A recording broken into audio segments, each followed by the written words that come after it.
5e jour de notre neuvaine à Marie, l'Immaculée Conception.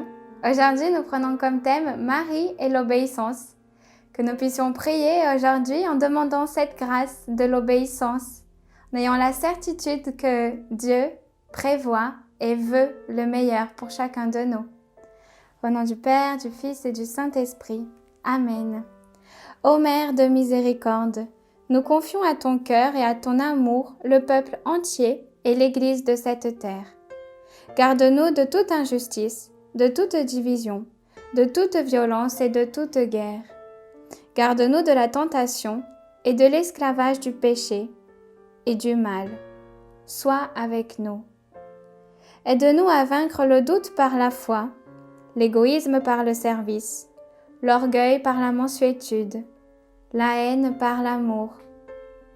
Aide-nous à vivre l'Évangile et la folie de la croix, afin de pouvoir ressusciter avec ton Fils, à la vraie vie, avec le Père, dans l'unité de l'Esprit Saint.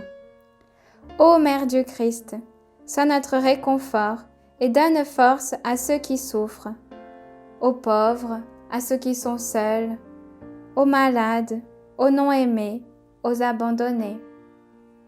Donne la paix à notre terre divisée et à tous la lumière de l'espérance. Amen. Bonjour, c'est avec une grande joie que nous nous réunissons aujourd'hui pour réfléchir un peu sur Marie et l'obéissance. Alors, quand on va dans le catéchisme de l'Église catholique, on voit que l'obéissance de la foi, obéir, et dans la foi, c'est se soumettre librement à la parole écoutée, parce que sa vérité est garantie par Dieu, la vérité même. De même, de cette obéissance, Abraham est le modèle et Marie en est la réalisation la plus parfaite.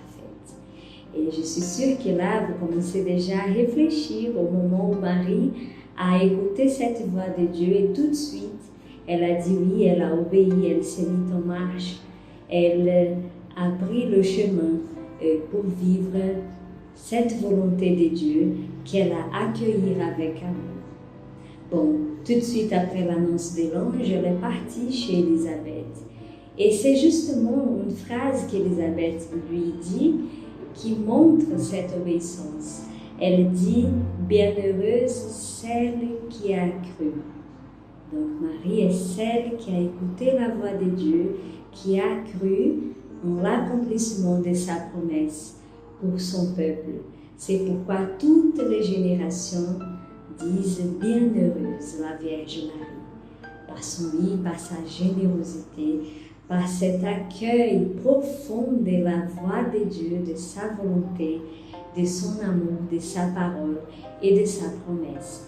Et même quand on voit à la croix la dernière épreuve, Marie est là, debout, obéissante, croyante, parce que la foi et l'obéissance marchent ensemble.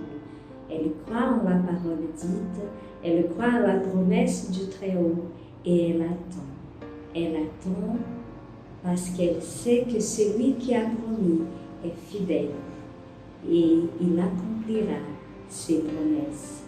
De même, nous sommes invités à, avec Marie, demander au Seigneur la grâce d'une écoute, on va dire immaculée, cette écoute du Seigneur qui est la vérité, qui nous dit la vérité sur nous-mêmes, sur les choses, sur les événements et nous donne la bonne direction, la direction de sa volonté qui est le chemin le plus sûr.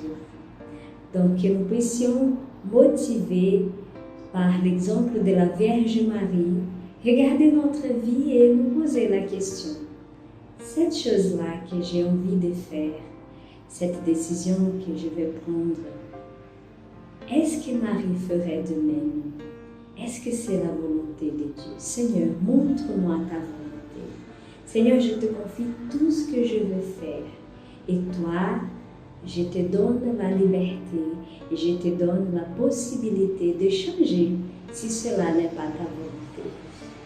Par des petites choses comme ça, on peut justement vivre cette obéissance de la foi unie à Marie et comme ça nous pouvons dire avec elle notre Magnificat, car le Seigneur faire des merveilles dans notre vie.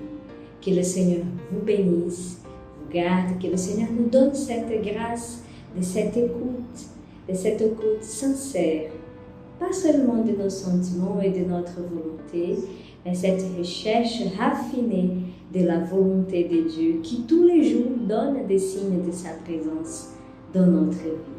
Shalom, que le Seigneur vous bénisse.